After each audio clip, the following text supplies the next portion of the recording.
What is up, everybody, and welcome back to another episode of Triple Threat Talk. I'm your host, Connor Ryan, and today with me is Jonah Newberger. Jonah, how are you doing? I'm doing great. How you doing? Doing well. Sunday, can't complain. Really exciting night of basketball last night. Really good weekend of sports in general. Excited to talk about that. Overall, good week. Can't complain. Work was good. How about you? It was a busy week, but nice to have a nice little weekend and great weekend of sports as you said. And should we just get right into it? Yeah, started June. How about that? Started June. You know what that means? NBA Finals right around the corner. And it is official. The Indiana Pacers are going to be playing the Oklahoma City Thunder in what was the most obvious expected finals matchup going into the playoffs. Of course, everyone knows these two. Yeah, totally thought like everyone thought the Lakers. Everyone thought the Warriors, the Wolves, Cavs. The Nuggets, the Cavs, the Celtics, the Knicks, the Bucks. But no, we got the 5 seed Pacers with revenge tour of last year going into what was really an improbable run last year, and just like kind of lucky, but also showing like, hey, we're a legit team, and Tyrese Halliburton taking this big step, making it to the Eastern Conference Finals, sure, getting swept, but like a really competitive sweep. And then coming back, beating the Bucks again, sure, barring a Damian Lillard injury and being out for a couple of games. Going into Cleveland, beating them a couple of times, and then closing it out in Cleveland, barring a couple of injuries from Cleveland. And then they escape the Celtics, barring a couple injuries from the Celtics. And then they face the Knicks, and then they just wipe the Knicks out. Now, I know a lot of people are going to be like, oh, the injuries, Injuries happen. Injuries are every year. Exactly. Every single championship is linked to an injury of some sort. 2018 Warriors, Chris Paul getting hurt, being out for majority of Game 6 and Game 7. Like Kevin Garnett in 2009 hurting his leg and then being out versus the Magic and not being able to play, and then Celtics losing that series. And then ultimately him losing a step in 2010. It's just a part of it. Whatever it is, but they're back. This isn't a fluke. This is a legit team. And you and I have been on this bandwagon of watch out for the Pacers. They are legit. We've been saying this for months. They are the success story of what the 2005, 2006 7 seconds or less offense for the Phoenix Suns wish they were. Because this is what the potential was, and we're seeing it, and it's awesome. And now we get to see this offense versus the number one defense, which is ultimately a truly historic defense at the same time, which is awesome to see. I'm excited for this finals matchup. I think it's going to be fun. It's going to be fun to get, SGA versus Halliburton. I feel like, I don't know, it's just going to be a great series. I'm excited to see what happens. Yeah, we'll get into that in a minute, but last night, we got to talk about it last night. The Knicks were in it for the first half. And a lot of it was Mitchell Robinson. A lot of it was his just like presence of being there with his interior defense, with the offensive rebounding, and just the ability to create more chances. Like, I was looking at the stats and I was like, how does this make sense? Where I think the Pacers had 5 more threes made at the time, and they were shooting 50% from 3, and the Knicks were shooting 20% from 3, and they only had 1 more free throw. And I was like, how is it that the Knicks are only down 4? And it was literally the fact that they had the same amount of makes. It was just the difference in the 3-point attempts, and and then the 1 free throw that the Knicks had that the Pacers didn't. And so it's literally just that number, and him being able to create those opportunities and those quick easy buckets, or the rim running ability that he has. He really did show hey, if everybody was up to snuff, him being there is really a big deal. And you kind of saw that change.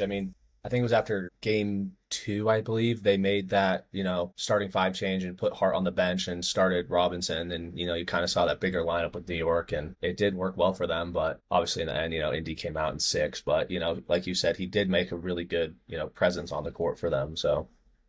Yeah, and I think a lot of it was like I think we're talking about a completely different thing right now. I think we're talking about a game tomorrow night if game 1 doesn't go like game 1 does. Mm-hmm. Like if Tyrese Halliburton and if the Knicks don't have a collapse like they did and the Pacers don't have a comeback like they did, then we're talking about a completely different thing. We're talking about a completely different game and a result that not a lot of people were going to think. Like New York going to the conference finals for the first time since like 2000, literally.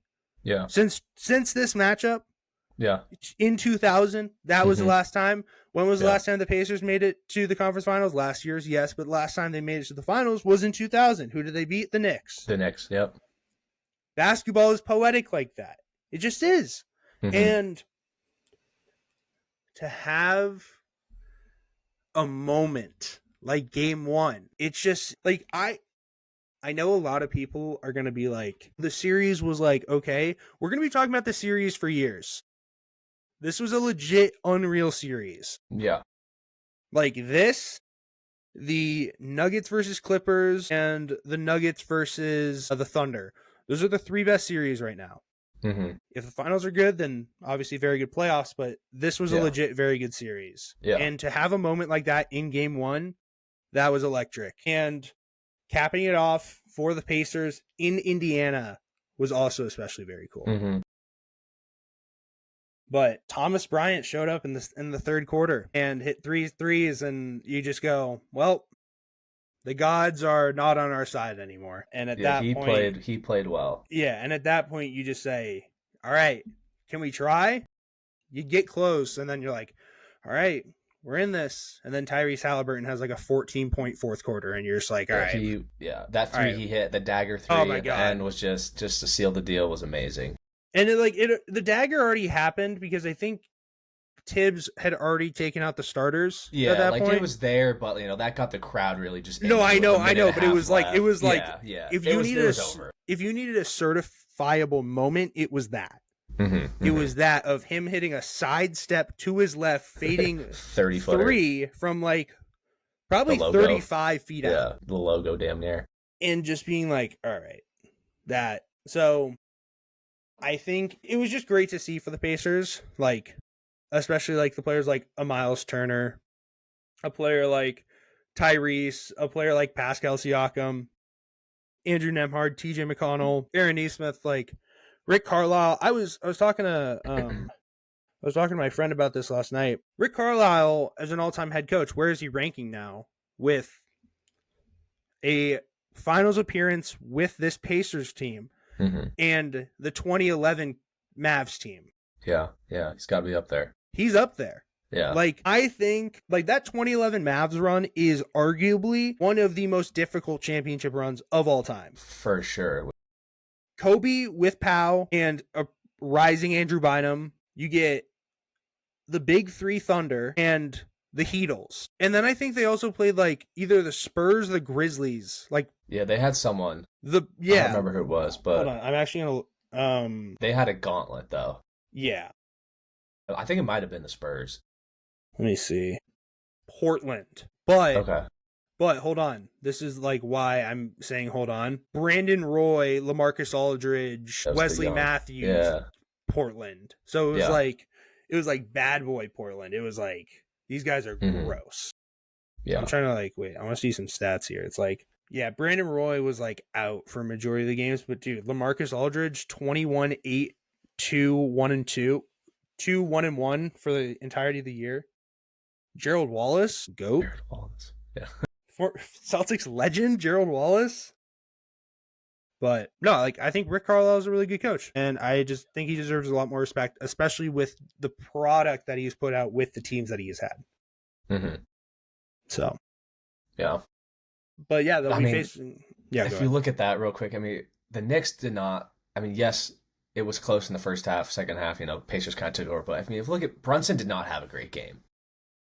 8 of 18, 2 for 7 from 3, 19 points, made 5 turnovers. The turnovers that the Knicks had in that game was ridiculous. Yeah, I mean, like, I think a lot of, like, the reasoning was switching from going Aaron Nesmith to Andrew Nembhard on guarding Brunson. It was just the simple switch of, like, all right, we're going to go from this bigger guy who can handle and, like, defend the size to a quicker guy who can get to the spot before he can. Mm-hmm. And that's going to cause more disruption. And being able to understand that and, like, literally pulling that out as, like, all right, we're going to do it now. We're not going to risk it. Like, we're not pulling this card any earlier. We're not going to do it like game 3, game 4. We're pulling this game 6 and we need it now. And it worked. Yeah.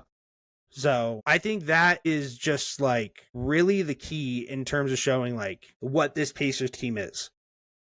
It's just a group of guys who scrap, who run, who go at speed. And if you mess up, they're going to capitalize. Mm-hmm. I tweeted out something last night that I think kind of encapsulates the entirety of what the Pacers are. The Pacers are an inevitable avalanche away from closing out games. If you keep up with them, you can win, but they will always have a series where they just can't stop scoring. Everyone is in their flow state. Yeah. And that's it.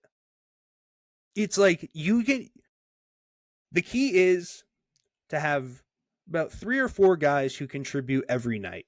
Mm-hmm. And the thing is, they have 8 guys who can be 3 or 4 of those guys who just like take over the game and can win you it. Yeah. They can win it for you with such ease. Mm-hmm. Like, sure, Andrew Nembhard, like, compared to what he was doing in the first 2 series, he definitely took a step back, but we saw like the impact that he has. Hey, McConnell, we see the impact that he has. Yeah, it's not all about scoring. I mean, exactly. You're going to defend, you're going to rebound, those little hustle plays that don't necessarily show up on the box, the stat sheet, whatever. I mean, that makes all the difference in the game. And I think a lot of that is a Rick Carlisle identity. Mm-hmm. Like, we see the players that, like, we think of that 2011 team, and we're like, all right, Dirk. Like, how good was Dirk? And you're like, Dirk was good, but Dirk wasn't MVP Dirk. This is Dirk when he was like 30 something. Yeah. And you're like, all right, Tyson Chandler was damn near defensive player of the year. Jason Kidd was old as hell and he had a great season. Sean Marion like resurrected his career. Vince Carter, JJ Barea. Like, you go down that list and you're like, Jason Terry, and you're like, how are these guys beating those guys? How are they the 3 seed and beating the Lakers in 5, beating the Thunder in 6, mm-hmm. beating the Heat in 6? It's like, so shout out Rick Carlisle, shout out the Pacers. A little controversy at the end though, afterwards. Yeah. Pascal Siakam won Eastern Conference Finals MVP. Yes. Fair. Hold on. Fair. Absolutely. But I disagree. Yeah. No, I disagree as well. I disagree. Don't get me wrong. He had a great series. He was putting up damn near 30 every night. But 3 of the 4 games that they won, he put up 30. Yes. Absolutely. You don't win this series without game 1. And you don't win this series, and you don't win that game without Tyrese Haliburton. You needed a big game in Indiana after losing the first one at home. You get a triple-double from Tyrese Haliburton. Yep. The first half triple-double damn near. Let's put that out there. Game 5 was bad. I'm not going to lie. Yeah. I mean, Siakam had a bad game too. Yeah, but like, yeah, I'm not denying like what it was like. We're aware. I'm just saying it was like, I'm aware that was bad. Mm-hmm. But, and sure, it wasn't like the most flawless game 6, but like, when you talk about the momentum, when you talk about the reason why the moments and why Pascal has those points and has those totals, I think it's a lot of it has to do with Mr. Haliburton. Yeah. Mr. Haliburton. I mean, it's the toughest part about it is the fact that he took the step forward. Yeah. Like, that's tough. Yeah, That's bad. I for sure thought he was gonna. I mean, just looking at even the box score last night, like yes, Siakam had 31. He also was 8 for 11 from the free throw line. Halliburton took one free throw the whole game. Other than that, their stats were pretty much identical. I mean, Siakam was 10 for 18. Halliburton was 9 for 17. But then you look at the rest of it. Halliburton had 3 steals, 13 assists, and 6 rebounds with his 21 points in that amazing fourth quarter. I mean, don't get me wrong, Siakam definitely, he deserved it. He had a good series, but I mean, like you said, you're not winning game one, you're not winning the series without Tyrese Halliburton. So. Yeah, I just think in terms of when it comes to a breakdown, it's like, sure, the numbers are there for Siakam, but it was like, other than the scoring, it was like you can look, it's like he never got less than 4 rebounds and no more than 6. Yeah. And then it was like 3 assists and then like solid defense. Yeah, and Halliburton was averaging 10 assists that series, damn near. So, I don't know. One thing I will say that I found very interesting. I have a gripe with a certain NBA reporter by the name of Tim Bontemps. Tim Bontemps works for ESPN. Very much a Jason Tatum hater. Aren't they all? Guess who he voted for Eastern Conference Finals and Finals MVP last year? I'm about to go with Jaylen Brown. You would be correct, Jonah. Yeah. Wow, great guess. Jonah, you want to take a wild guess on what the number of Pascal Siakam to Tyrese Halliburton voter to voter was score last night out of 9? Out of 9, I'm going to go 6-3. No, you'd be incorrect, unfortunately. It'd be 5-4. Oh, wow. Okay. You want to know who one of those 5 were for Pascal Siakam? Who was it? Tim Bontemps. What a shock. What a shock. We're back. Tim Bontemps, you're back on the hate list. You had good articles for the Celtics during some part of the year. And guess what? You're gone. Get out. I'm very curious. Like, this kind of seems similar to last year's Eastern Conference Finals MVP. Agreed. I mean, look at Tatum's numbers compared to Brown. Again, agreed. To Jaylen Brown, I love Jaylen Brown. Again, the numbers were there for Tatum, and it's like, okay. And they're there for him in the finals as well, but, that's last year. Exactly. But in terms of, like, the impact of per game, you could, like, people are going to say that about Siakam. And it's like, absolutely, for sure. Yeah. But then you have to say the exact same thing about Halliburton. Mm-hmm. It's like, oh, but he fell off during game 5. It's like, so did everybody else. Yeah. So. I mean, 21 points, 13 assists. I mean, you're contributing so many points on the floor. I mean, 13 assists. Did you see the stat about his passing? I saw one they compared to like NFL. Yeah. Did you see that one? And it was like, had like the 3rd highest. It was the, hold on, I got to pull it up because it was. That was insane. So basically it was for when he had the triple-double and he had 0 turnovers and 15 assists. Mm-hmm. So they basically calculated the number of yards the passes went, and he got up to 444. That's insane. 400 yards passing and no picks. NFL quarterbacks with the most passing yards in a playoff game without throwing an interception, and Tyrese Halliburton in game 4. So basically, most passing yards, 0 interception or 0 turnovers. Tom Brady, 505 versus the Eagles in 2018 in the Super Bowl. No picks in that game? No turnovers. Or no, without throwing an interception. He had the fumble. God, what a game. I mean, he's the GOAT. GOAT. Easy. Yeah, easy. Drew Brees, 466 against the Lions in 2012. Mm-hmm. Tyrese Halliburton, 444 with 77 passes against the Knicks. Insane. The people that he's in front of, just to name a few. Kurt Warner, another Drew Brees game. Peyton Manning, Matt Ryan. I'm not going to say this guy's name. The current one of the torn ACL guy for the Browns. Yeah. John Elway, and another GOAT performance from Tom Brady. We are witnessing the modern day Magic Johnson. I know a lot of people are going to say that about Braun. No. Braun is Braun. Braun is Braun. Braun's on his own level. But the playmaking is unreal. Yeah, we're witnessing. IQ, he's so smart with the ball. He knows where to go, where to put the ball exactly. It's unreal. And he gets to go up against the number 1 defense in the NBA. and the Oklahoma City Thunder. They closed it out against the Timberwolves the other night. What was that? Thursday? Yeah. No, Wednesday. Yeah.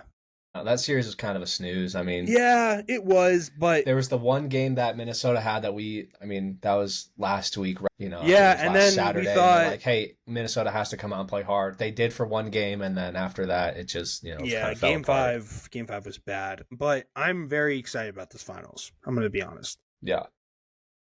Like top tier offense versus top tier defense, let alone is just going to be really fun. Yeah. A lot of personality. Mm-hmm. That'll be very fun. And a lot of people are going to be like, oh, it's going to be boring. It's like, if you actually watch basketball, you should be excited about this. You should be more excited about this than you would have been for a Thunder-Knicks series. Wolves-Knicks, like, come on. Wolves-Knicks would have been good. I think I texted you this. Hold on. Wolves-Knicks would have been good because of storylines. Yeah, Cat and Randall. Both, yeah. And the DiVincenzo versus Villanova boys. Yeah. The storyline would have been cool, but I feel like that kind of would have been a snooze of a series. No, I agree. I think I texted you this sometime last week that I think this is the first NBA finals or even really, conference finals run in a while where I've just been watching as just a casual basketball fan. Like last year, even though, 2 of the last 3 years we've been so deep with the Celtics, we've been rooting for Celtics, 2023 Nuggets, 2022 Celtics, 2021 Nuggets made it to the conference final? I don't think they made it that year. So that was probably the last time. That was Suns Bucks. Yeah, so it's been a while, and I'm just like, and then 2020 Celtics made it to the conference finals, and so did the bubble Nuggets. Year. Bubble year. So it's like this is like the first year in like a while that I've just been watching as a casual fan, and it's just been fun just to watch like good basketball. Like you said, I'm excited for this finals matchup, Thunder versus Pacers. It'll be fun just to watch as a casual fan. Just get to see some good basketball being played. I think the last time I really watched as a casual was that 2021 year, because 2022, obviously, the Celtics played in the finals. Losing that sucked.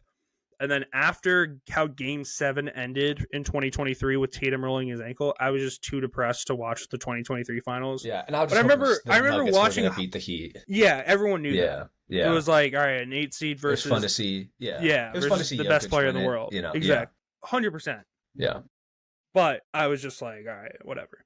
And then last year was so emotionally attached to the playoffs. We're like, they're finally going to get it done. So, yeah, I mean, it's been fun. It's been fun not to be like emotionally attached to a team, just watching basketball and just enjoying the game. So, yeah. Yeah. But, I mean, basically, as soon as like the finals are over, it's going to be like, all right, we're like talking trades. What do we want? Yeah.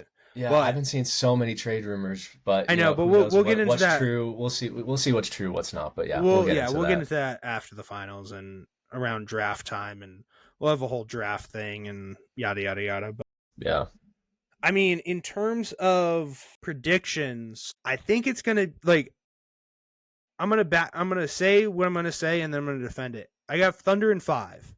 Okay. But okay. I think it's going to be like, I think there's going to be one game where it's going to be bad. But then the other, and then the other 4 are going to be like close. I think it's going to be like a really good 5. Yeah. I think it will be better than last year. I think it will be better than 2023. I don't think it will be better than 2022. 2021 finals is great. Suns Bucks. 2021 was that was a great series. 2020 was okay. Bubble ring. Boring. And then 2019 was good.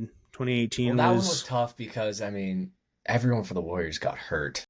Yeah, but like seeing Kawhi win a ring was sick. That was fun. That was having fun. First year, have 1 healthy year. Kawhi, like the greatest 1 year for a franchise ever. Literally. And Siakam was on that team too, so he's back in the finals this year. So exactly. And he talked about that. He was like, after I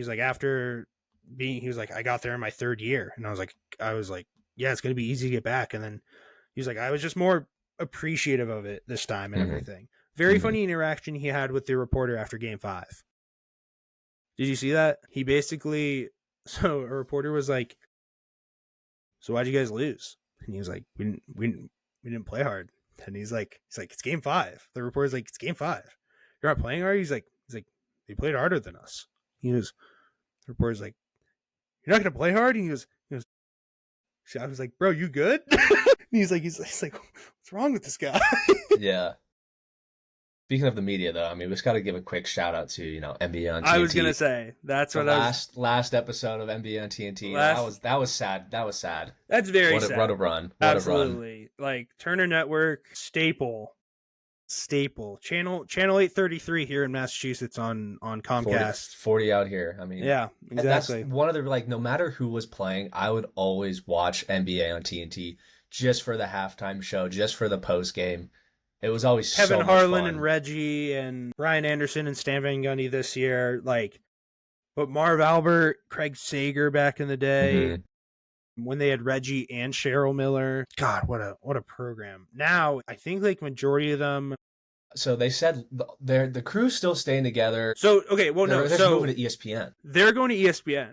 But a lot of like Reggie and yeah, I don't know what they're going to wait, hold on. I think like a lot of them are going to Prime or NBC. We're getting NBA on Amazon Prime. Yeah.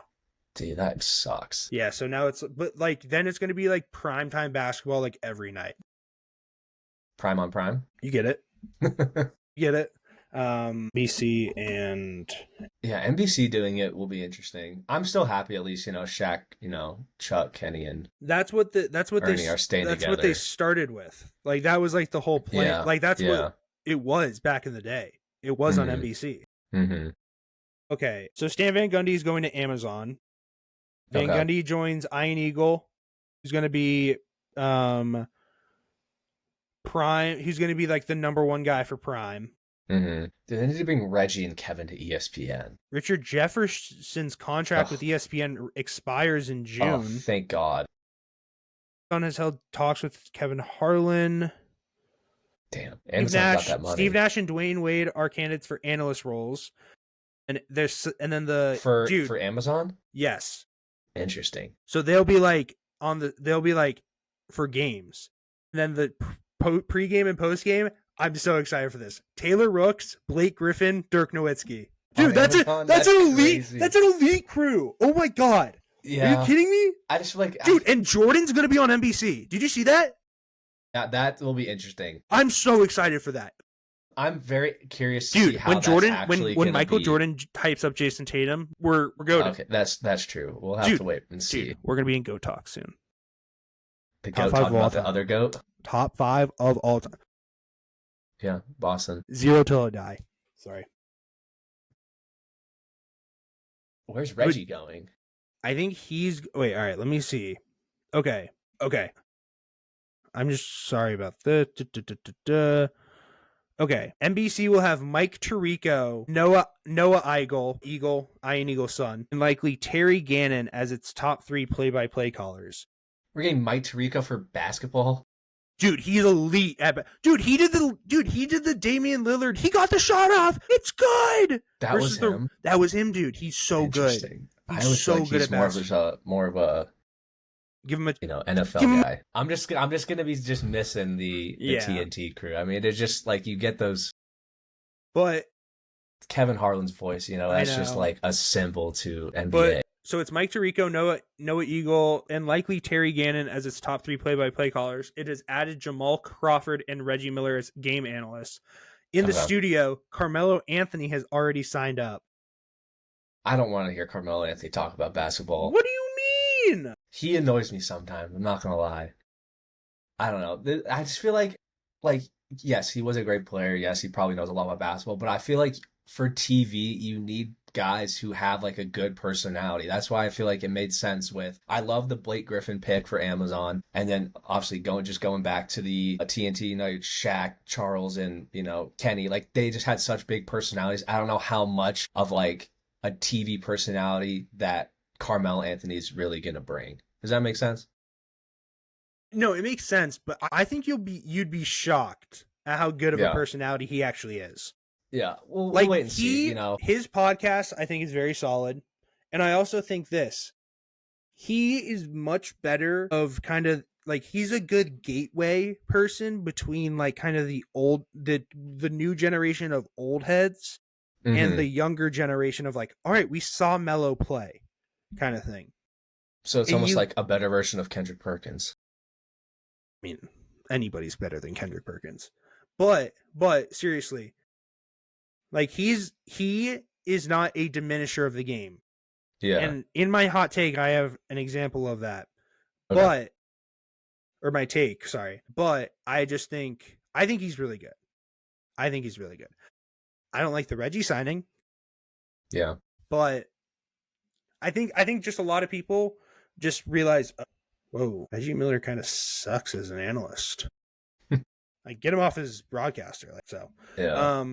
And I'm also just happy that, they're still keeping the TNT crew together and just moving them to ESPN. We'll see how that goes. I'm sure it'll be a little bit different, but at least we still get them for next year. Well, here's what I've heard. They're staying in Atlanta, one. I don't know if it'll be the same studio, so ESPN will have to... I'm sure it'll be similar. Like, it might be a little bit different, but... But it's the exact same team. Like, all the same producers, all the same crew, like, everything like that. So that will be good. Hopefully it stays kind of similar, just a different network. That's what I'm hoping for. But if the ESPN production F's it up like they've been effing up things lately, then I'll be very mad. Yeah. Hopefully they don't. But yeah. But that was not the only final that we had this weekend. We had the Champions League final. Yeah. And did you watch any of that? I know you were saying you were kind of... I did not. But it was... I followed along and I watched all the clips. So we are going to go to our resident soccer expert / football expert, Jonah Newberger, for the report. I mean, I wish you would have tuned in. I mean, first off, PSG all year has been so dominant. Like, yeah, they won all 4 trophies. Yeah, they won the quad. I know it's easier. I know it's easier. The French league is not that I'm aware, difficult. But, yeah, so they're 2 domestic cups. But nonetheless, it's still impressive. I mean, you won a quad. That's an amazing season. It's rarely been done before. I don't think a quad, as far as like I know, I saw it's never been done. I saw on ESPN FC. People have won the treble before. I mean, Man City did it in 2023, and there's been a handful of teams like Bayern and Barcelona have done it in the past 20 years. But a quad is just crazy. I mean, but all year PSG, they have been so dominant. Yes, they're at the beginning of their Champions League phase. They were kind of, middle of the pack team. But when they got to the knockout rounds, they won their first round pretty easily. And then they just went through a gauntlet of Premier League teams. They beat Liverpool, who, won the Premier League this year. Won the Premier League, yeah. Then they beat Aston Villa, who was another great Premier League team this year. And then in the semifinals, they beat Arsenal, who got second in the Premier League. They just had such a dominant run. Get to the final versus Inter Milan, they win 5-0. Yeah, that's never been done. No largest victory in Champions League when they were up 4-0. They're like, no one's ever won Champions League by 4 goals since I think it was 1993. And then they just go up 5. And you're just like, this team was just so dominant all year. Great game. Inter Milan looked like they didn't want anything to do with this game. They came out looking so slow, just so uninterested in the game. They just looked, I mean, they were just in the Champions League final 2 years ago against Man City back in 2023. And this Inter Milan team this year compared to 2023, in my opinion, was way worse. Yeah, I remember that 2023 year because I was in Italy when that was happening. I was there doing study abroad, and I remember because it was right around the time when that was happening and the Europa League, because Fiorentina was facing off against West Ham. Yeah. And I was like, oh my god, epicenter right now. And I think Napoli just won the Scudetto, and I was like, in that area. But I remember a lot of like the guys who I was watching and like seeing from like watching like FIFA videos growing up. It was like, whoa, I know a lot of these guys, and these are really good guys. I remember I looked at the talent, and I was like, Mkhitaryan, Cavahanlu is like on this team, like everything like that. And I know like they lost Szczesny and everything, but because that 2023 team, that 2023 team was legit. Defensive focused. I mean, they were winning games 1-0, but I mean, the fact they were having clean sheets most game, their defense that year was insane. I mean, the final of that score that game was 1-0. Yeah, and it was what, Ruben Diaz? No, Rodri hit the game-winning goal, 67th minute. I was watching that. That's who I meant. That's who I meant because he was like on pace for the Ballon d'Or. Yeah, and he ended up winning it, which in my opinion well deserved. I'm a huge Man City fan. Despite the PSG, I'm just supporting because I really wanted them to win yesterday. Yeah. But yeah, I mean, that team compared to this year's team, I mean, this year's team just looked, I mean, their style of play changed so much. I mean, they were winning, I mean, I think the semifinal game aggregate score was like 8-7. They were just so much more scoring, playing such a different style. But then they got out, against a PSG team who plays similar. They play very open. They attack and hold possession for a lot of the game. And, 5-0. I mean, they had 2 goals in the first 20 minutes of the game. Star kid Due, 2 goals and an assist. He's 19 years old. I think he's one of the youngest player ever youngest player in Champions League history to have a goal and assist in the final. Yeah. Let alone 2 goals. Yeah, 2 goals. I mean, he had such a great game, and it was fun to see PSG finally get their first Champions League title for their club, and especially the year after Mbappe left. That's another reason why I was rooting so hard for PSG, because personally I thought it was kind of almost in a way a KD to the Warriors type of situation. Who? Mbappe left PSG to go to Real Madrid. Oh, I'm aware. Yeah. And you're like, really, you're going to leave your club to go to the best club of all time, and most Champions League. Yeah, and then of course Real Madrid wins 0 trophies this year. They lost to Barcelona all 4 times they played. Didn't win La Liga. Got knocked out in Champions League. Yeah, they lost to Arsenal. Yeah, and then and then just to see his former team go on, win the quad, and then win the Champions League the year after he left. It's just, I absolutely love it. And the guy who not probably, but arguably sacrificed the most with Mbappe being on that team, in Dembele now being one of the top players in the world and arguably possibly going to win the Ballon d'Or this year. Like that's crazy. Marquinhos being with that team for 12 plus years, and like the emotion that he had last night was awesome. Mm-hmm. The signings that they had. Yeah, it was kind of interesting to see, even just 2-3 years ago, their front three was Neymar, Messi, and Mbappe. Yeah. And they thought like this three-headed, this three-headed monster is going to win us every game. Gonna win and they didn't. And then, they were like, we're going to get rid of all those guys, bring in some new guys, have all these young stars, and they go out and win.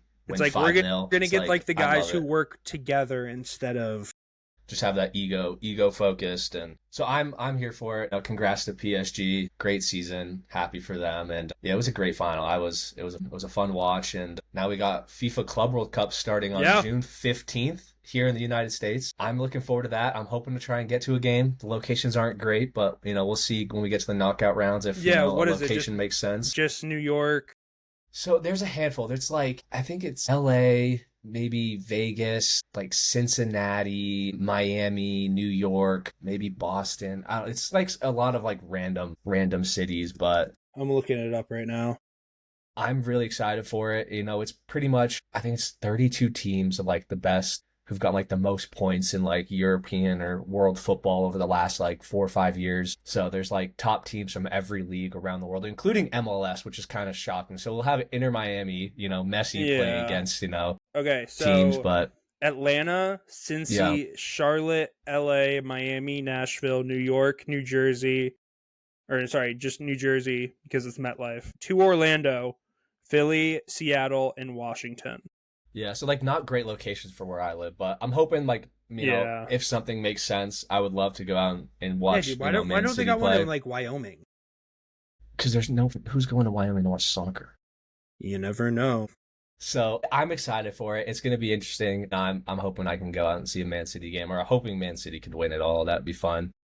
Yeah, that'd be pretty sick. They kick off against, I don't even know who they play, some low-level club, but then they have Juventus, which will be a good game. But, we'll talk about that in a couple weeks when that kicks off. That should be a fun little summer thing. And then, we got Premier League starting back up in August. And I think it was also last week. Was it last week? I think so. What a crazy ending on the final day of Premier League. Did you catch any of that by chance or no?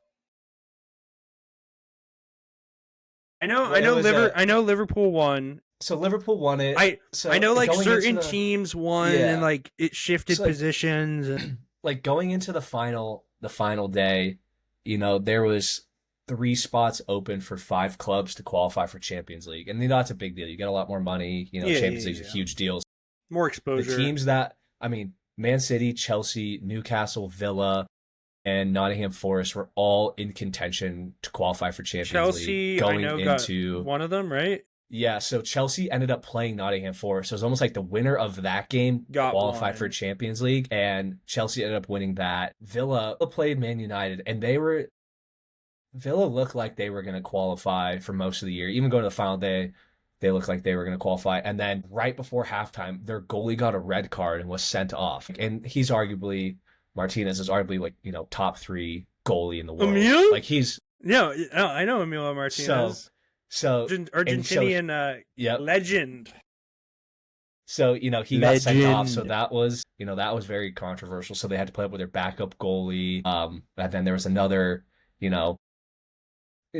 call that, if you look at it, was it really a good call by the ref, by VAR?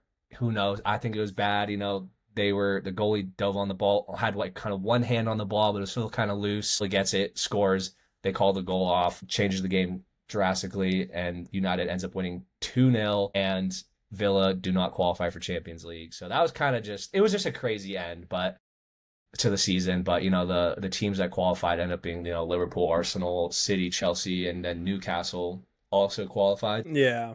And then Nottingham Forest, who was sitting in second and third place for, I would say, 90% of the year in Premier League, didn't qualify for any European football, which is crazy. It's tough. So that sucks for them. And then also, it's just a funny stat. Did you catch it in the Europa final? Yeah, Spurs winning. United. Yeah, Tottenham versus United, which was a crazy one because they were both so bad. They both, United they were both like lower half of the table, bottom 5. Yeah, Tottenham finished one spot above relegation, and they're in Champions League, which is just hilarious. So let's go. It was a fun season of Premier League and European football just in general. So I'm excited for Club World Cup and a new season of Premier League to start up. So. You have to pick a team. We gotta get you a team. We'll wire it down, but that will be we'll do that closer to. I'll have to do some research, and we'll do that closer to. As long as you don't pick, Man United. I know I'm not gonna pick. As long as you don't pick them, I'll support.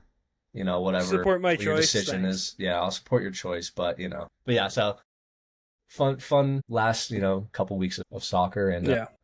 All right. So, yeah. All right, should I get into my take? Yeah, I've been dying to hear this hot take all morning. Thanks, Jonah. I really appreciate it. No, seriously. So, I was at work on Friday, and I was you remember how JJ Redick had his podcast, Old Man and the Three? Mm-hmm. With that Tommy guy. I can't remember his last name, but he's like pretty influential guy, like good guy. Yeah. But they kept it going, and they have the Young Man and the Three now. And basically, it's like they had like this pretty interesting episode of Tommy Bomani Jones, who's an ESPN reporter, Trey Murphy III, the forward for the Pelicans, and Stavros, the comedian. All right. Like, that big fat Greek guy with the glasses? Yeah. Uh-huh. That guy with the long hair? Yeah, him.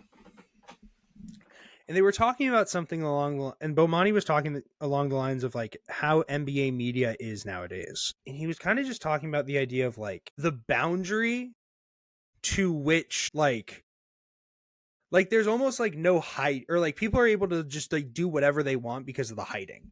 They're able to just like hide behind a profile picture and just be like spew out whatever they want to say. Mm-hmm. And so I kind of did some thinking, and I've thought about the last 16 years of my life of being a consistent NBA fan. And I've come to this conclusion. The last 3 years of NBA media has been the most embarrassing NBA media generation of all time. And let me explain. We are now in the generation of a highlight driven, clip shown, short form media process, right? Mm-hmm. TikTok is like the hottest thing in the world. Instagram Reels are Instagram Reels. They're the weirdest thing in the world. Snapchat is developing like an Instagram Reels thing. I don't know how. Facebook is Facebook, whatever. But NBA Twitter is, and for anybody who is listening to this at this point, first off, thank you. Second off, if you are not on NBA Twitter, just don't. It is the dumbest thing in the world. It is every popular post has primary negativity behind it. It's just an eclectic dumpster fire of just poor media backing, basically. Yeah. And the craziest part about this is half of the accounts that I see on a daily basis all have like at least 1,000 followers. Now, am I sure half of those are probably bot accounts? Absolutely. But still, it's like that. The higher the number, the more output you're going to get, the more traction you're going to probably receive. Yeah. And so it's just like how do we as fans allow this to happen? How do we as fans allow this actual mockery of the game we love and a process that we love oh so much get ruined? ESPN has truly brutalized themselves as saying, we do not care about actual analysis. We care about about views. Firing Zach Lowe was arguably one of the dumbest decisions ever. Losing JJ Redick was inevitable because he was probably going to be a coach, and that stinks, but to wait with him on the sidelines for that long and not put him out there was ridiculous. I just think there are so many moves and so many people who are so much more knowledgeable of the game than half of the ESPN staff that is there. Stephen A. Smith should not be the primary analyst on 90% of shows. Chris Russo should not be speaking about the game of basketball right now. If you wanted to have a throwback show, get Chris Russo on there. Go ahead, be my guest. Jay Williams, I will allow. Richard Jefferson, at times, as an analyst, and as a fun guy, I will allow. But as a broadcaster, no.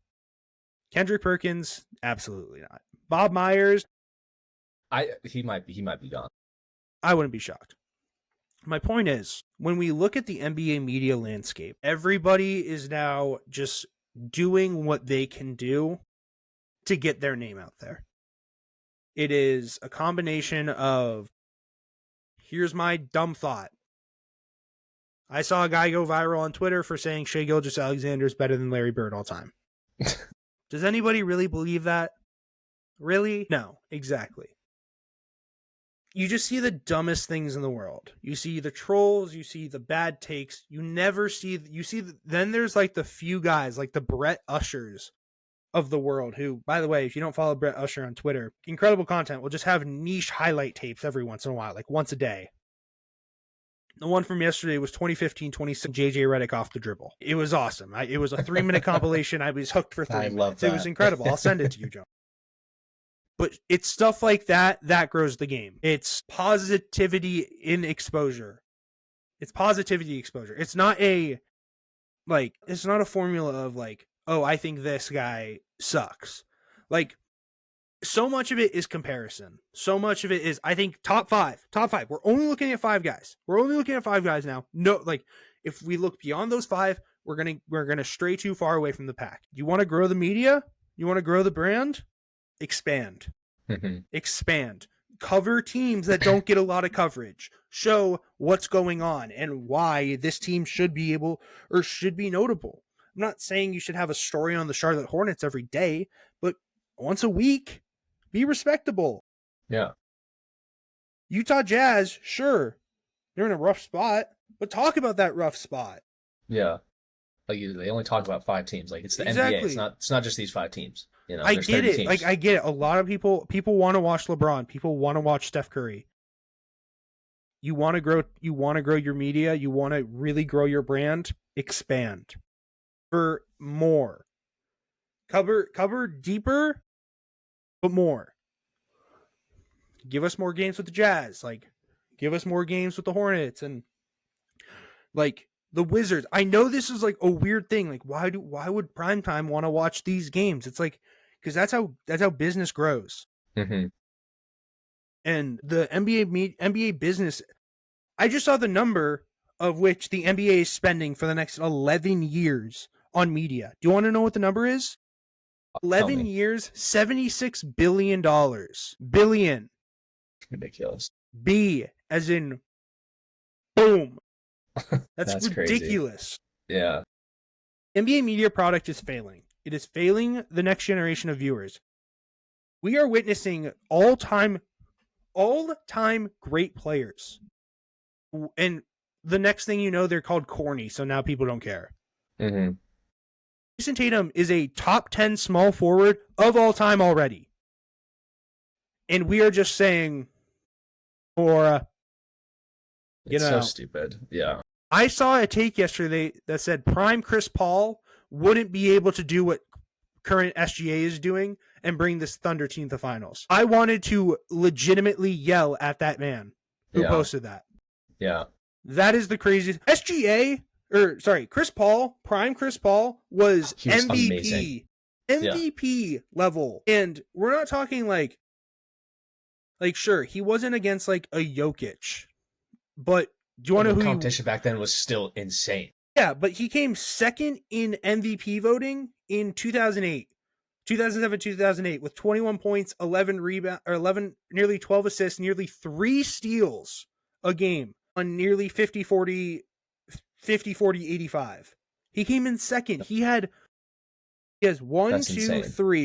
4, 5, 6, 7, 8, 9, 10 seasons of being in top 5 for MVP voting. Yeah. He has 1, 2, 3, 4, 5, 6, 7, 8, 9 seasons of being all NBA defense, either first or second team. Mm-hmm. 7 of those 9 I just listed, he's all NBA defensive first team.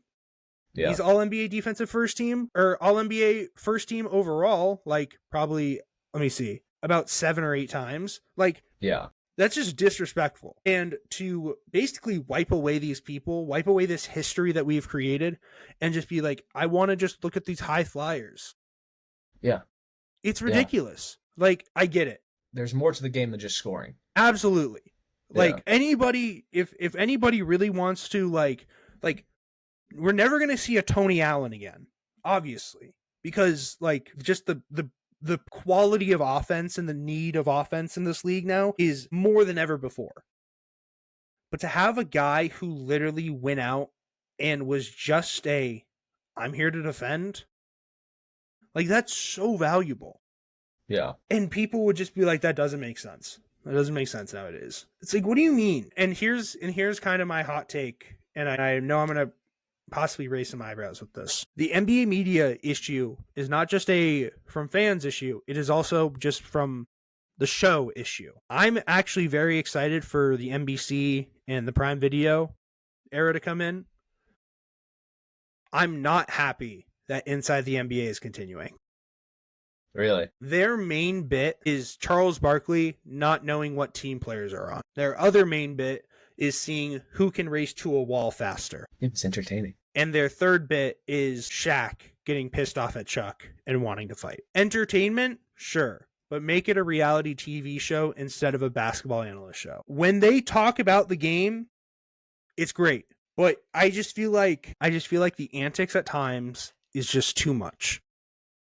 I get it. Like, Ernie Johnson, I love EJ.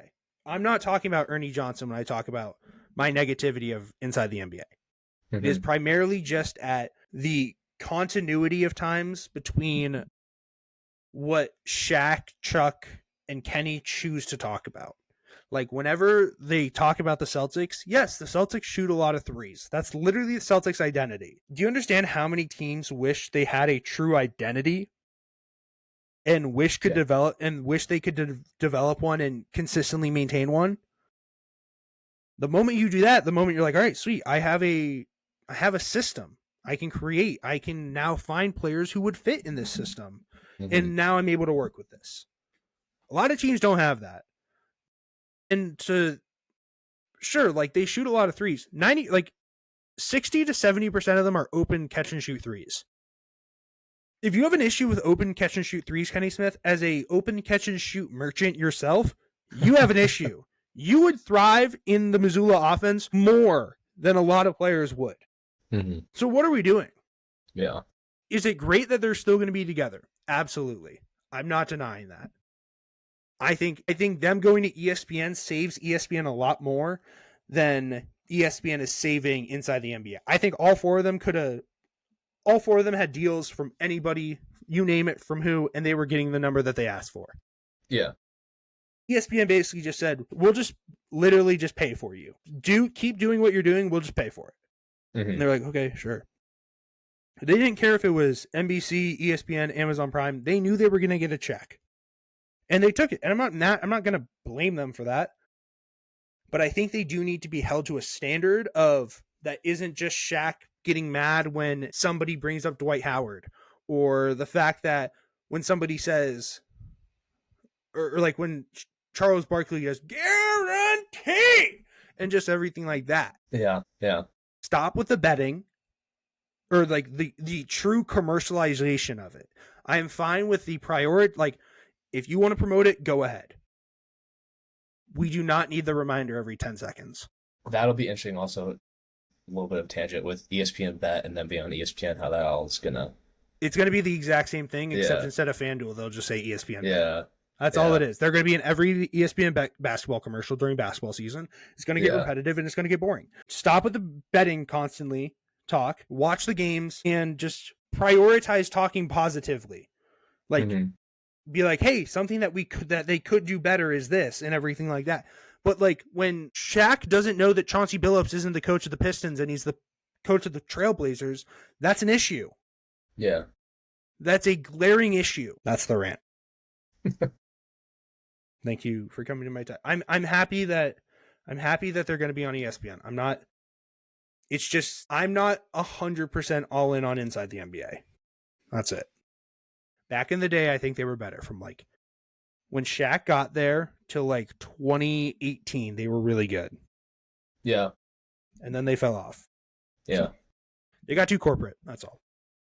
That's fair. I just rant sometimes. That's all it is. Yeah. No. Hey, sometimes you just got to do that. Just got to do what you got to do. Apparently, one of Chris Paul's nicknames is the skate instructor. You know, like what about our favorite player and his nickname, the Big Purr? Let's look at all of his nicknames. I get to Minnesota and they just call me the Big Purr. Big Purr. And after all that, no, for sure. Karl Anthony Towns, really also known as Special K, Cat, and Bodega Cat. Bodega Cat, the Big Purr. Big Purr is not listed, unfortunately. I've been seeing that one everywhere though. It's crazy to think he's only had 5 NBA like All-Star seasons, and a lot of it All-Star this year. Yeah, yeah. God, that felt like so long ago. All-Star break. I know. Hey. All right, Jonah. So you said you have some questions for me. Yeah, I got some questions, some takes I want to get your opinion on. I'm just gonna fire off a couple. In a 7-game series, who wins? The 2024-2025 OKC Thunder or the 2011-2012 OKC Thunder? Not the question I was expecting. I think the 2024-2025 Thunder. Really? Yeah, just because of their defense. See, I'm the opposite. I think really? Yes, dude. Harden, KD, and Westbrook. Hold on. Yeah. Hold on. Come on. Hold on. Let me explain. I understand. And I completely understand where you're coming from. I absolutely get it. But you have to look at it like this. Kevin Durant, yes. But we're not talking prime. We're not talking peak KD yet. We're not talking peak Westbrook. And we're talking 6-man Harden. We're not talking Harden that found his rhythm yet, right? I get that, but they do that finals run they made. I mean, they still made a dent in the league. I'm aware. I'm not denying that. But I just think with the sizing matchup of what the current Thunder have, like, I don't know, who's guarding Kevin Durant? Chet is like the closest thing. He's not. Chet is a very good defender. Chet is a very KD for 48 minutes. Chet is gonna win a Defensive Player of the Year. Yes way. How many games then? You think it's going 7? But it's a 7-game series. I'm not denying. It's either 1 and 7 for me. It's just right now. I just think in terms of a defensive standard, we are looking at a truly a all-time historic defense right now with this Thunder team. Yeah. And it's just there's so, like, you can name 4 players on the okay, ready? The 3 that we just named and Serge Ibaka, right? Mm-hmm. Mm-hmm. I would take Kevin Durant over anybody else on the current Thunder team. I would take SGA over Russ. See, that's where I think I would take. No.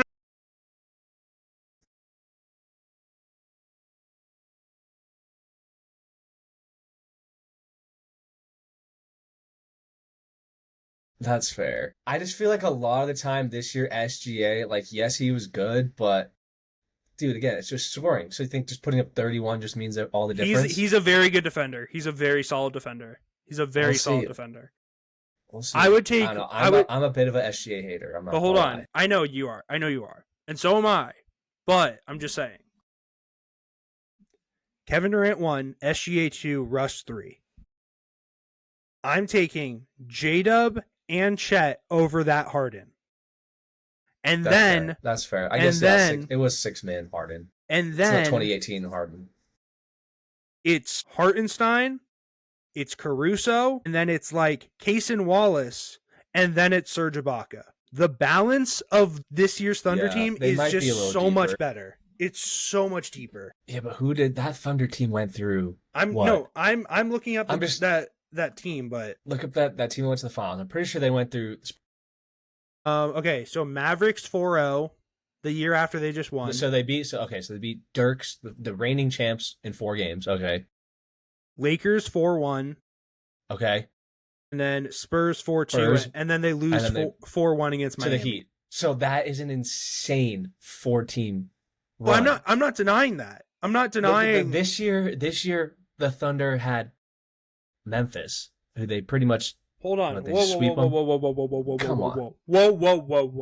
I do not want this claim on my name. I do not want this. You asked me between the two. You did not ask me which one had the higher. You did not ask me which one. But I'm just saying. You did not ask me which one had the tougher playoff run. I would agree with you. I would agree with you that this Thunder team. That has to go into the fact of, wow, this team. What did this team do? This team, they can get it done. Look at the team that they went through. And they did it with ease.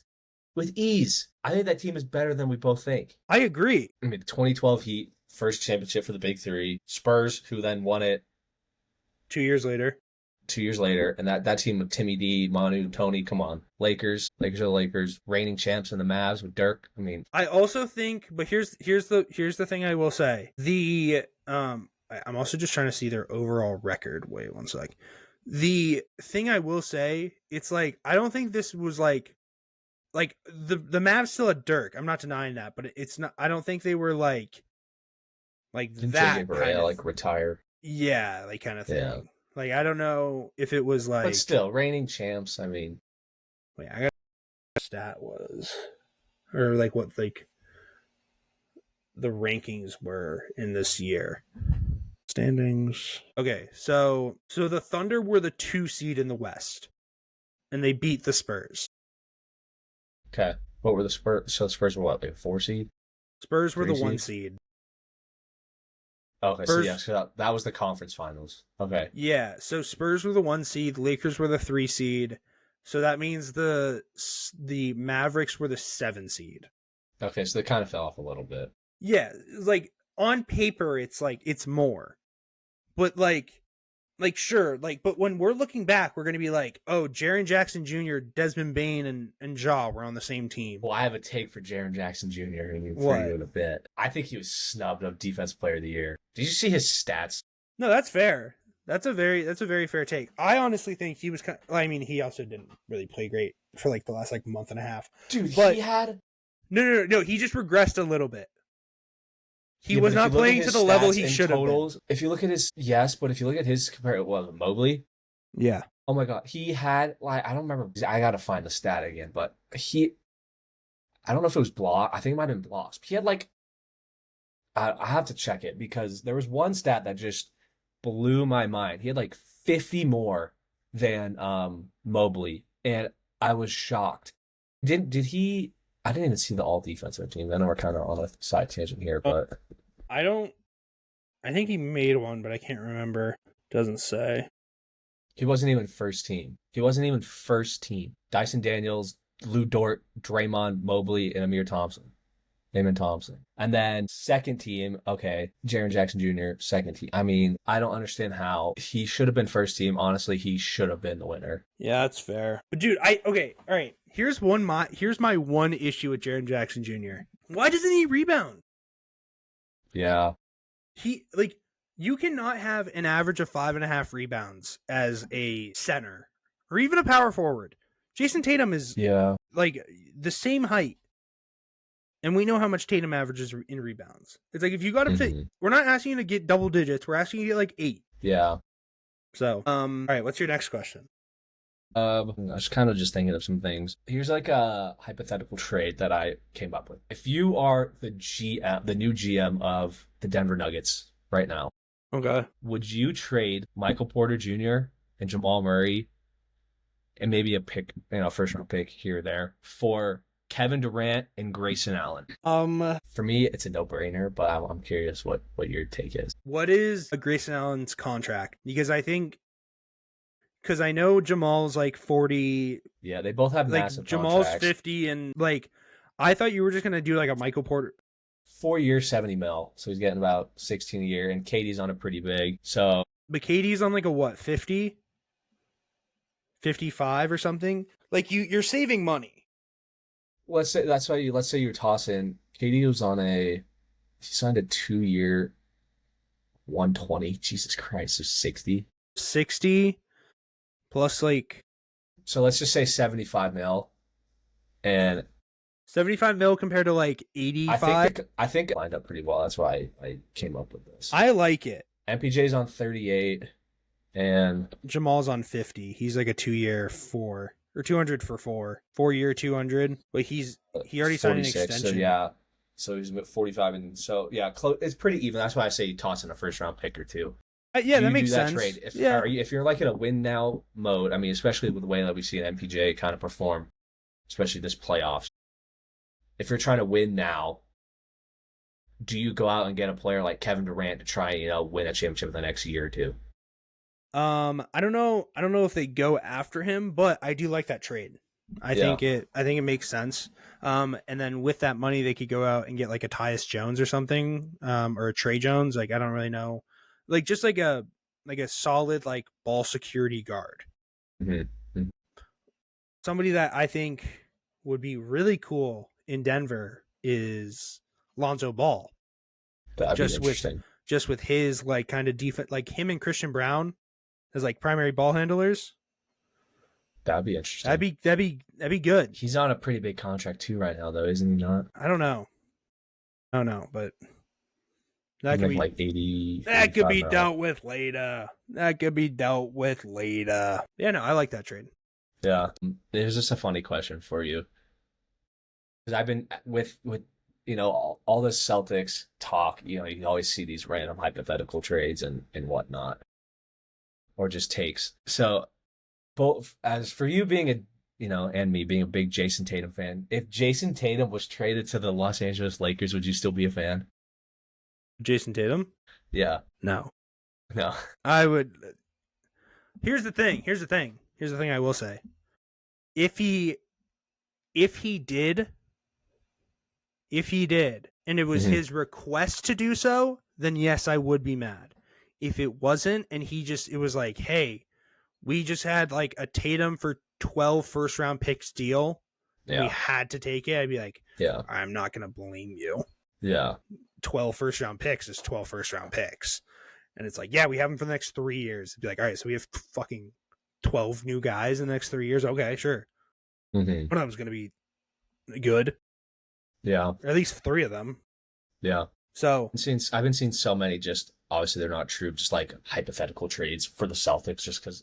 And I think it's stupid because we went through the same thing 2-3 years ago when we lost the finals, and they're like, "Do we break up the Jays?" Blah blah blah. And now you're seeing it again this off season with Tatum being hurt. You see all these trades. I've been seeing a lot of rumors. Like in my opinion, I feel like Jaylen Brown's untouchable, and pretty much everyone else is on the table. Would you agree with that? What that Jaylen and Jason are untouchable, and that everyone else on the team is tradable?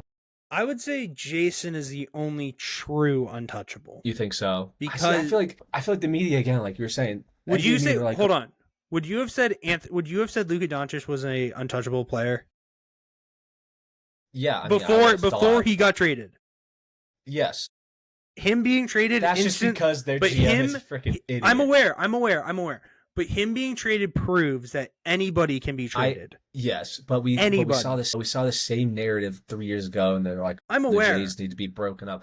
I don't know. It will be interesting to see. But I've been seeing talks like they would trade for like Daniel Gafford. Okay. Hold on. Those are Drew focused trades. Yeah, I know. And I would make those. I would agree. But then you see something like, would you trade Jaylen Brown for Giannis? I saw that one. Yes. Do you trade like hold on. No, God no. I don't care. Depends on who you say though. I was saying one or the other for Garland. I've seen a couple of hypothetical trade. Do you go out and try? Did you go out and try and get Kevin Durant? There's been talks. He was just spotted at a WNBA game wearing a Bruins hat. Just saying. I know. So out of all like the big moves that I've seen for the Celtics, I like the Giannis one the most. And here's why. Giannis what are you giving up? What? What are you giving up? Like, you got to give Jaylen Brown. No, obviously one of them is going to have to be Jaylen. Drew going back to Milwaukee. Like, I think it's like Jaylen and like it's like Jalen Hauser and like a first, or like I do Jalen Hauser and 2 firsts for Giannis. Yeah, then you like have if a really the big lineup. If the deal is right, and I mean right, I do it. So then what's a healthy team? Then you're running Pritchard at the 1, bro. Do you think Pritchard gets in the starting lineup? Listen to this healthy team roster. You ready? But I'm saying, is Drew? I feel like he's got like a year or 2 left in him. I think he's. You think he's gone? I think he's gone. So is Pritchard going to the starting lineup?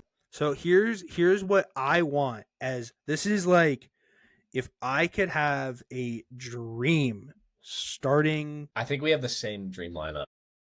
So fully healthy. Yeah. Fully healthy. Pritchard at the 1. Yeah. Derek White at the 2. Yeah. You put Tatum at the 3. Jason Tatum at the 3. I know where you're going here. Giannis Antetokounmpo at the 4. And Daniel Gafford at the 5. Whoa, Gafford, not Porzingis. Okay. Do you think they trade? I think I wouldn't be shocked if we trade Porzingis. Dude, what if instead of Gafford you had Porzingis at the 5 there? It'd be nasty. I wouldn't hate it. I wouldn't hate it, but I just like Gafford's defense and rebounding more. Yeah. Like, dude, do you understand how elite of a rebounding team would it be if Daniel Gafford, Giannis Antetokounmpo, and Jason Tatum were the 3 primary rebounders in your team, and Luke Cornett came off your bench? And then you had like, say if like a Moses Moody and Jonathan Kuminga trade for Kristaps and a pick, right? Yeah. And then your second bench unit is Kuminga, Moody, Al Horford, and then like probably a guard that we're gonna pick up in the draft. Or I mean, we still have some of those other guys. I mean, Jordan Walsh could develop. You never Jordan know. Walsh, I'm very high on Jordan Walsh. Yeah. Baylor Shireman, I'm very high on. Like we could. If we play our cards right, I think the Celtics could 1 look completely different than they do right now, but 2 be a legit team. Yeah. Who's a better big 3 than Giannis, Tatum, and Derek White? Yeah. Yeah. Pritchard isn't like those 3 are legit, really good defenders. Daniel Gafford, we've seen him be a unreal rim protector. Yeah. And Peyton Pritchard isn't like a bug that you can just get by. He's like, no, I'm going to piss you off. I'm going to be right next to you. I'm going to be on your hip and just like run with you and do everything. He would be a good starting point guard. I would like him. He'd be really good at starting point guard. Yeah, there's a lot that they could do. Do you think the Celtics shooting coaches could make Giannis into an actual shooting threat? You see how many threes they shoot a game. Everyone has like such a good jump shot. Do you think that, the Celtics coaching staff could actually help develop Giannis into a good shooter? Because if Giannis becomes a good shooter, he's top 10 all time. He's a freak. If he had if he had a reliable jump shot. Yeah. Think about that's also my question. How much do you think the Celtics offense would change? Because right now they're just, I'm not saying they kind of do ride and die by the 3. But right now, would Giannis change that? Would Giannis shoot more threes? Would he, I don't think he'd shoot more threes. I think he would be like the only one. Like, I think he would have like an exemption kind of thing. But here's the thing. a Giannis-led Celtics team is better than a Jaylen Brown-led Celtics team. Yeah, especially with Tatum out next year. Exactly. Yeah.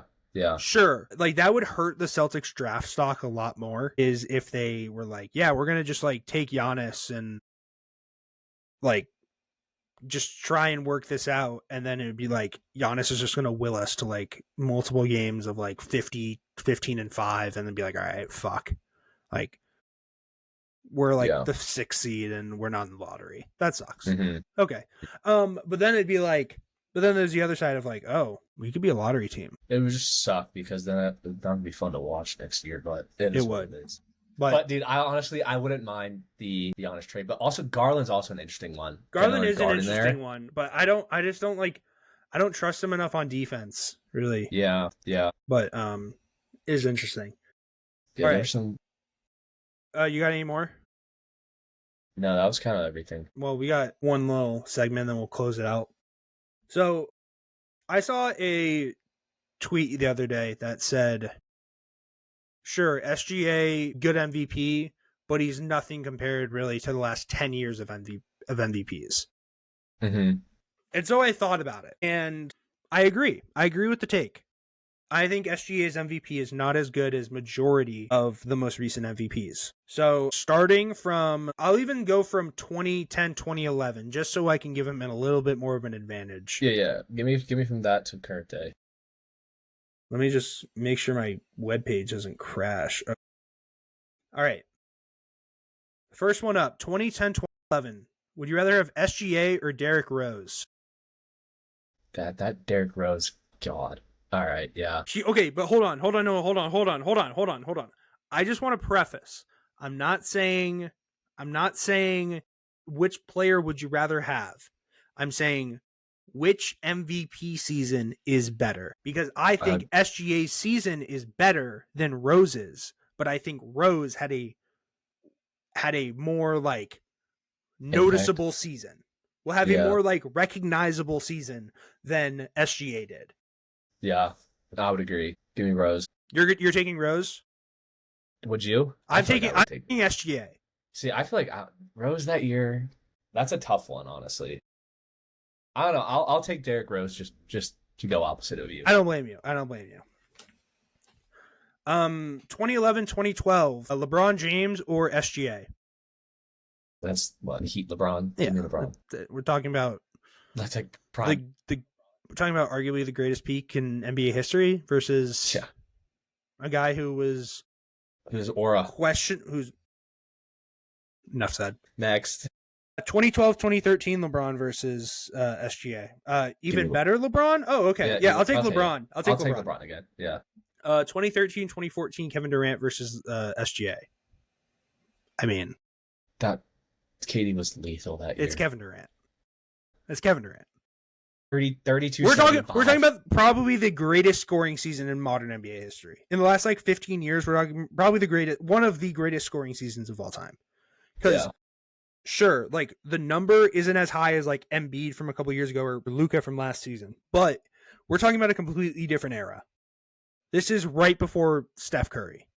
So, and speaking of Steph Curry, 2014, 2015, and 2015, 2016. We'll start with unanimous Curry? 2015, 2016 is unanimous. So I'm going unanimous easy. 2014, 2015, that raises a little bit more questions, but dude, they were so good that year. I know. That was almost the year that in a way I'm taking Curry. I'm taking Curry.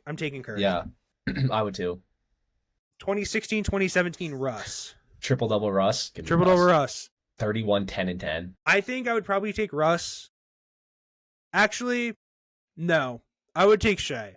But really? Hold on. I just think that, and I know this is going to be a weird cop-out, and I know you're going to probably get mad at me.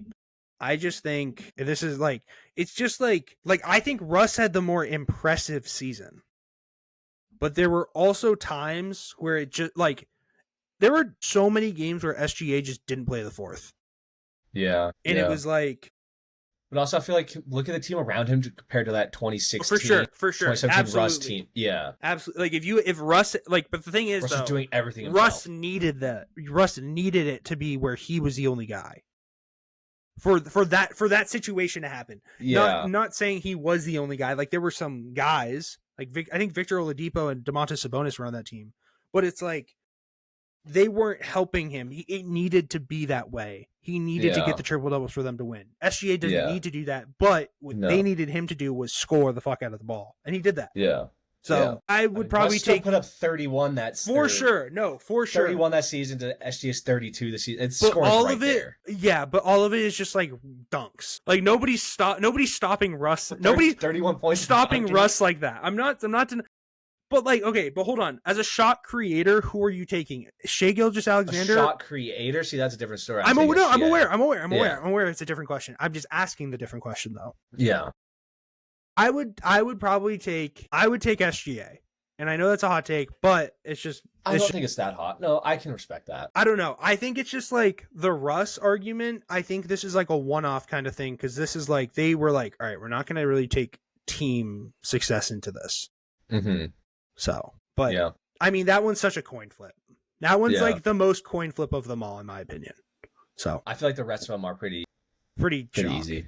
2017, 2018, James Harden or Shai, it's James Harden. Harden went off that year. We're talking probably like SGA isn't close to 2018 Braun, and we're talking about James Harden beating Braun. And like, I know a lot of people are saying Braun got robbed, but a lot of it is because of the after fact of how the playoffs worked out and how good he was then. And like, sure, he played all 82 games and it was very impressive. Yeah. We had never seen anything we didn't see what James Harden was doing since Wilt. Yeah. In terms of offensive production, it was ridiculous. Yeah. 2019, 2020, Giannis Antetokounmpo. Giannis, he was going on. Do you know that 2017, 2018 Harden was the last U.S. born NBA MVP to current day? It's crazy, kind of crazy. I would take Giannis. I would take Giannis for both of them. And it's this is where Jokic should have 5 straight MVPs, but the media wants to the media always does this. They always start the season off with a narrative around a team or a player like this is the team that's going to do it all, and they just want to be like, this is Embiid's season, this is SGA's season, this is Luka's season. When if you look at the numbers, Jokic has been the best player for the last 5 years. It's just because like they don't want it's funny how much they want repetition with the champion, but they don't want it with the MVP.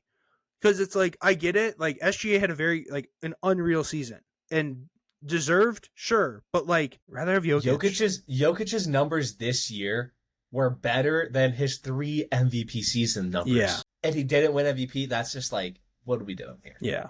But I would take Jokic in all 3. And then the Embiid one, I would take Embiid as well. Because let's be real. I know I trash Embiid a lot, and I think it's more so I just trash Philly a lot. A fully healthy Joel Embiid is very, very good. When he's shooting the ball well and his knees are able to be knees, he's able to do a lot of damage on the basketball. Yeah. Yeah. So, but yeah. That's the I think that's a wrap for today. Obviously game 1 of the finals is on Thursday, so that'll be fun to watch. Time. Also, just a little clear, we got hockey rematch. NHL. Yep. Oh yeah. Stanley Cup.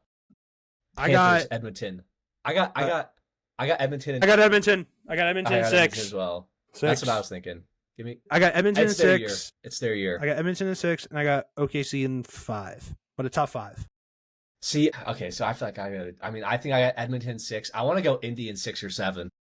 I like it. I have faith. I'll go opposite of you. I'm going for Indy. I like it. My player for the day. So also, just real quick though, I assume if you're going to take OKC, you got SGA Finals MVP. I have Chet Holmgren. No, I'm kidding. Unfortunately, I think I might be taking SGA for Finals MVP. I'll go. But Jason Tatum is better all time. Jason Better's all time. Yep. All right. More all NBA first teams. Give me your random NBA. My random NBA player for the day. If you have the same one as me, I'm going to be pissed. It won't be the same one as you. Ronnie Turioff. Knicks legend. Ronnie Turioff. You want another legend? Give me a legend. Absolute legend. Played for the team in which your jersey says right now. Brad Wanamaker. I got to pull up the Brad Wanamaker edit I have saved on my TikTok. I love Brad Wanamaker. It's a Brad Wanamaker. What song is playing? All right, enough. We might get copyrighted. I didn't even think about that. Shout out Brad Wanamaker, though. Holla back, girl. But no, very good episode. Shout out Brad. And shout out Ronnie. No. Not Ronnie 2K. You know. All right, everybody. We will see you next week for another episode. Until then, Jonah, leave the beautiful people with some wise words of wisdom. I could just give another take, but I already gave it. We're going to pivot to hockey here. Oh, I mean, this is my future. Connor Hellebuck, NHL MVP. Shout out Winnipeg.